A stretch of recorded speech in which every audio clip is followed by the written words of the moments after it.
নমস্কার বন্ধুরা, আমার চ্যানেলে আপনাদেরকে স্বাগত জানাচ্ছি। এই যে দেখেন এঁচড় কাটা হচ্ছে। আমার চ্যানেলটি লাইক দেবেন, কমেন্টস করবেন, সাবস্ক্রাইব করবেন। এঁচড় কাটার সময় হাতে ভালো করে সরিষার তেল ও বটির মধ্যেও সরিষার তেল মেখে নিতে হবে। এরকম করে পেছনটা ফেলে নিতে হবে, কাটা কাটা দিকটা এই যে এরকম করে।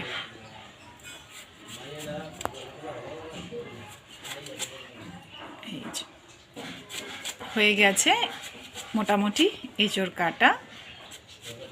যদি কাঁঠালটা বেশি বড় হয়ে থাকে তাহলে আপনার কিছু জিনিস ফেলতে হয়। এই যে দেখেন হয়ে গেছে, আমি সামনে থেকে দেখাচ্ছি। কাঁঠালটা যদি বেশি বড় হয়ে থাকে তাহলে এই যে এরকম বের হয়, এগুলোকে ফেলে দিতে হয়। এই যে কাঁঠালটা তো বেশি বড় হয়নি, কচি কাঁঠাল, তাই বেশি কিছু ফেলতে হয়নি।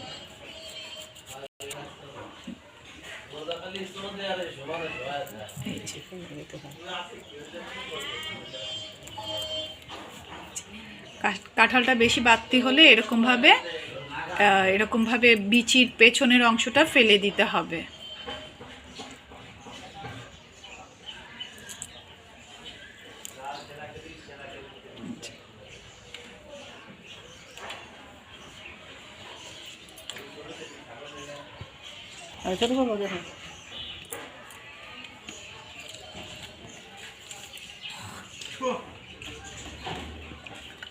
ভালো করে কিন্তু হাতে সরিষার তেল মেখে নিতে হবে।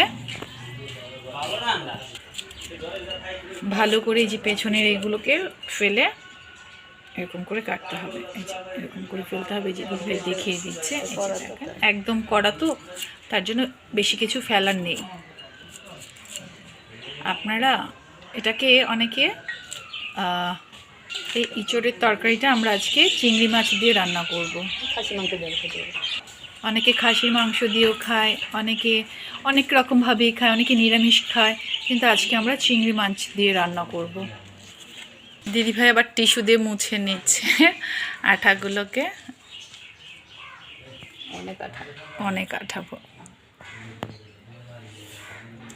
টাটকা কাঁঠাল দেখেই তো বেশি কষ হয়ে গেছে। দিদিভাই আসলে আমরা দরজার সামনে ওরকম করে বসেছি, প্রচুর গরম, একটু বাতাসও খাচ্ছি। আরেক দিক থেকে হচ্ছে কারেন্ট নেই, এই ঝামেলা। আমাদের এঁচড় কাটা হয়ে গেছে। এই যে এতগুলো ফেলনা বের হয়েছে, এগুলো সব কাটা হয়ে গেছে। আপনারা চাইলে এরকম করে কেটে হালকা লবণ দিয়ে ভাপিয়েও রেখে দিতে পারেন।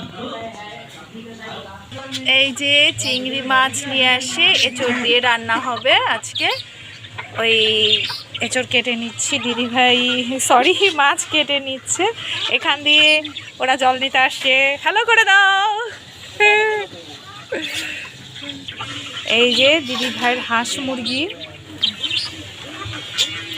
আমার দিদিভাইয়ের হাঁস মুরগি, বাজিগার পাখি। হাঁসগুলো কই? হাঁসগুলো ওই খোপে রেখে দেয়া। খাও খাও। আচ্ছা, এই যে মাছগুলো দিয়ে আজকে এঁচড় রান্না হবে।